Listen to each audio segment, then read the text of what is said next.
好来，乡亲啊，咱的华视新闻杂志又搁得奖了，这届是摕到2020年全球华文影视报道奖2项的大奖。买早顿、买饮料、买便当，拢要用到塑胶袋啊！伫台湾，这是真侪人的日常习惯。台湾人平均每一个人一年用660个塑胶袋啊。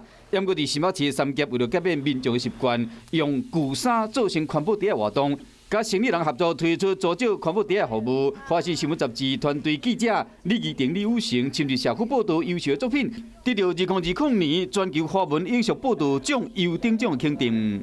联合国永续发展的目标有定了17项嘛，跟永续有关的，从贫穷、饥饿、水资源、妇女、性别各个议题，其实华视新闻、还有华视新闻杂志，还有华视所有的新闻节目里面，每天每个礼拜我们都在关注。